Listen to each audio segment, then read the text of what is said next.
reason many of us shop at IKEA is definitely the price. Let's not beat around the bush. However, it's clear that there are very talented designers behind their products. I've been in this new studio for 2 months now, and there's a lot of IKEA here. One thing that has fascinated me with the arrival of the industrial mass production are all those modular systems which let you customize them starting from a basic product with some compatible accessories. So, first up, a product that everyone has been asking me about is this kind of table that I placed in the center of my workspace. It's called Haverwood or something like that, excuse my pronunciation, but I'm trying to improve my English, let alone Swedish. IKEA calls it a table with storage ladder, and the reason I like it so much is because it has this structure that's enclosed on all sides. In addition to being quite light and easy to move, that is an important feature if you need a dynamic space, the real advantage is all the accessories that can be combined with it. For example, there's the entire Hultar product line, which is perfectly compatible. I can imagine this product in the kitchen with pots and plants, or for a craftsman with tools hanging above. As a video maker, I use extensively the horizontal bar because it let me attach an adjustable arm in order to shoot flat lay shots. It's incredible how with just over 100 euros I've solved many issues like buying bulky and impractical horizontal stands that aren't aesthetically pleasing. At the moment I've decided to leave just this grams bag on it, and I'm considering adding some side pouches to hold various items that might come in handy. The last detail that struck me is its asymmetry in the vertical bars. It's such a nice design, especially if you decide to place this structure close to a wall, creating a more dynamic triangular shape on one side. Next up, there's another modular system, this time the bow-axle shelving system. I actually discovered these shelves on Instagram. They have a very industrial and minimalist design. To be honest, I think they are heavily inspired by high-end products and are offered at a much lower price. Obviously at the expense of material quality, which honestly isn't great. But why do I still recommend them? For example, I use them in one of the studio rooms to create a more modern setup. They are actually not as easy to assemble as they appear in the photos, but the end result is very satisfying. The structure itself is very simple. It's based on these rods that are attached to the wall, and then you have various accessories including different types of shelves, rods, rails, baskets, and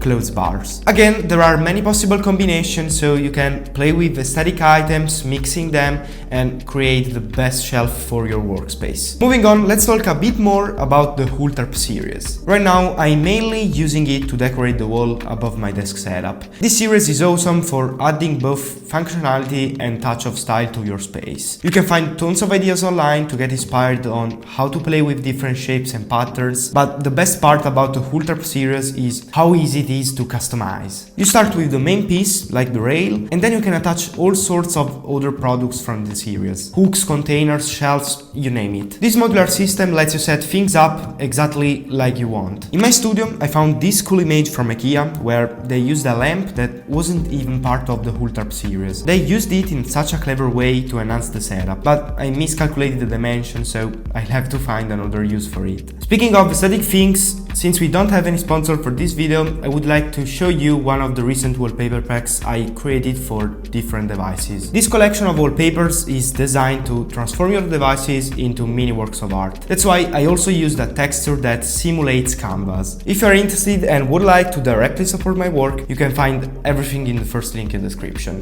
Thank you. Next up, there's the Scudis collection. I don't want to go into too much detail here because it's already one of the most famous IKEA series, but it was right to mention it in the video. I practically use it in any of my spaces now. I have 2 in this studio and 1 at home. I'll also leave you some links in the description to find inspiration because there's a whole world of hacks, DIY and ideas for designing and using this pegboard in different ways. Personally, besides using it as a simple organizer for items, I'm trying to use it as a sort of central control hub for the studio. I've actually mounted 2 long hooks to support the iPad, which I've set up with large widgets at the top to have all the main event and monitoring apps at a glance. You can also find many combinations with products from older IKEA lines, as I did for example with this Burr workbench. Next up, something I've recently bought is this minimal hanger. It's not anything extraordinary, but honestly I liked its shape, which almost reminds me of a bear brush. It's very clean, especially if you don't fill it with too many things, and I find the bottom hooks very useful for backpacks, bags, or other items to grab quickly. Next up, let's talk about krill. These are legs with wheels designed to be paired with an IKEA tabletop. I made this upgrade and I have to say that I find them very elegant and practical. I've come to the decision that everything I can put on wheels, I will, because it's too convenient. For the most old followers, in my old room, you should remember that I spent a long time with a simple fixed IKEA tabletop, but a lot has changed since I got these wheeled legs. Believe me, being able to move things with just a finger makes life a lot easier throughout the day. If you need a tabletop that you can move around quickly, these legs are the way to go. Moving to the final piece of furniture, I've chosen this wheel trolley once again. My aim for this room is to achieve a clean and modern aesthetic, which is why I went with this sleek white trolley. I adore its clean lines and I utilize it as a secondary space for storing miscellaneous items needed for shoots that I can easily move around. It's very curious that IKEA promotes this product as a kitchen product. It's versatile enough to store random items or things you need quick access to, making it quite convenient. Whether it's for studio use or kitchen organization, this trolley fits seamlessly into various spaces, adding both style and functionality. So, these were some of my favorite products from IKEA. I wanted to showcase only products that I have personally bought and tested. However, if you have other suggestions, let's use the comment section to help each other. I'm actually designing right now the last room of the studio that will be a sort of living creative aesthetic space, so any tips are more than welcomed. And as always, wishing you the best. See you soon.